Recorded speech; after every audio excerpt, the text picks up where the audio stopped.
that actually sticks? How do you execute a winning growth process that sticks? And that's going to really be key to driving fast, sustainable growth in your business. So you've probably all seen this, this image at this point. So you've got essentially a diagram here. Analyze. So you're analyzing the situation, you're generating ideas, you're prioritizing those ideas, you're testing them, and you're analyzing the results, and you just get smarter and smarter over time. And what you're doing is you're doing all of this to grow your North Star metrics. So I'm credited with inventing growth hacking in this process, but let's be honest, this is the same process that is really what has been around, seeds of it anyway, since the ancient Greek times. So it's a scientific method. It's just being applied in this case to growing your North Star metric, but it is, I didn't really invent anything. I just put a name on what was working for me and was working for some of the other really fast growing companies at the time. So how do you implement a growth process that sticks? There's really two key things you want to focus on. One, you need to get some high impact wins. So you want to focus on the most important areas that will drive growth. And then two, you want to ensure a consistent testing velocity. So you need to maintain a regular cadence for launching and analyzing new experiments. If you can do these two things, you're going to be in really good shape to have a growth process that sticks. So let's start with high impact wins by focusing on the best opportunity, diagramming what your value delivery engine looks like. So as a team, you want to focus in on what you think the best opportunities are.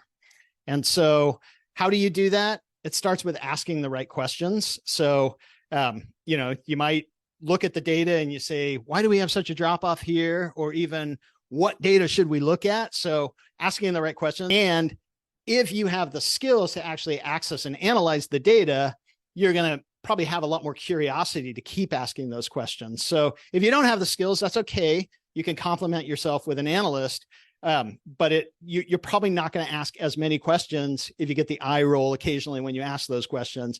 But if you're empowered to pull that data yourself with Amplitude or Mixpanel or even learning SQL, you're going to build more momentum around asking the right questions, finding the insights that are going to lead to the right places to run experiments, and then generating ideas for experiments based on those insights. So some of the questions are going to be qualitative. Why do we have a big drop-off right here? How can I ask a survey question of people who got to that point, who never went to the next point, so that we can get more insights on why they're dropping off? A lot of times that leads to a breakthrough experiment. But once you identify high leverage opportunities through asking the right questions, then you can generate experiments that are actually going to be able to help you move the needle on those opportunities. And so that takes us to this next section, which is run a consistent high velocity of testing. And so you don't want to put all your eggs in the basket of a single test. Like, man, if this test works, we're gonna take over the world, because those tests almost never work. A lot of times, and that can be confused with the idea that one major win can make a big difference. One major win can make a big difference, but it's not because you figure out what that test is and you run that test.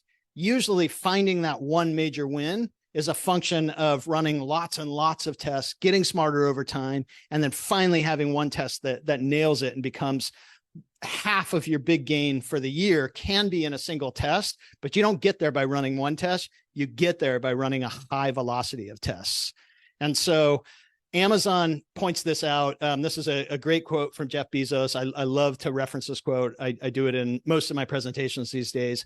Our success at Amazon is a function of how many experiments we do per year, per month, per day. It just highlights one of the most successful companies in the world. Their success is a function of the experiments they're running. So you want to run a high velocity of experiments.